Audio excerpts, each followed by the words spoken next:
Yeah, I know I'm recording. I know I'm recording. Oh, better not do that one. Fuck. Illuminati.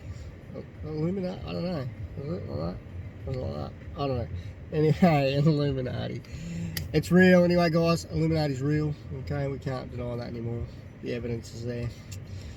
What am I here for today? Oh, Pauline Hanson. Pauline Hanson. If you guys don't know, you watch the channel or you're scrolling through and you've watched a couple of channels. Pauline Hanson is an Australian senator. She's a bit of a superstar. She's been in the game for a long time. She's very controversial. She's very straight down the line. She's very pro Australia, pro making sure that Australians get a fair deal. There's a lot of things that I don't agree with her, and there are a lot of things I do agree with her. We're going to talk about that one thing I do agree with her today. She was on Sky News, I believe, last night, or Monday night, Tuesday night maybe, I can't remember.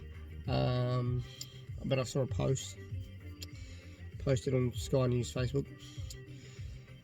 Old Pauline is petitioning and trying to raise money for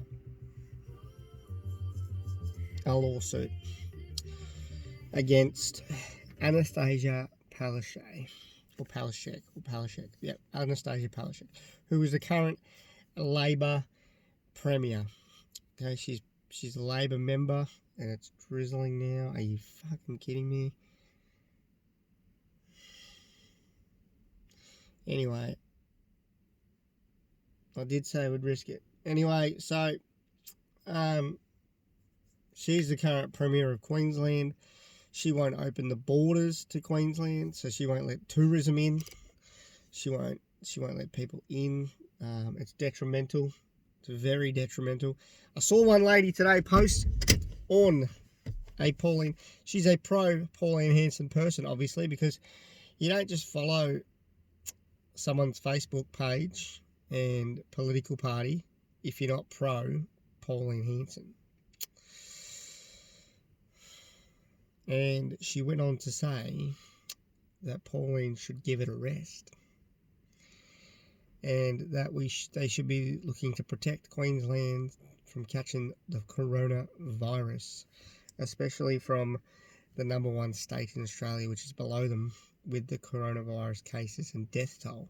Now, my message to that lady was, but I didn't post it, I had one of my Abraham Lincoln moments where, if you haven't read How to Win Friends and Influence People, I suggest you go read it. It's a pretty good book. It's really, really good, okay? Actually, it's really great. And I'm actually listening to the audio now.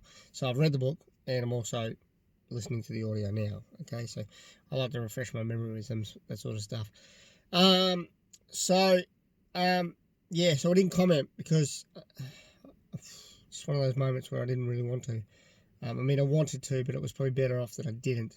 So what I would have said to her is that she can't be serious, because, like, I started off, are you joking? Because literally it's kind of like, I consider that to be a joke, because it's a joke comment. Like, it's not, like, the coronavirus isn't that serious here in Australia. It's not, and it never has been for people that are healthy, okay? It's been very bad for people who are already immune compromised, already got 3 different fucking issues, okay? There are people here that have probably died of heart attacks that have probably been put down as COVID death just to scare us.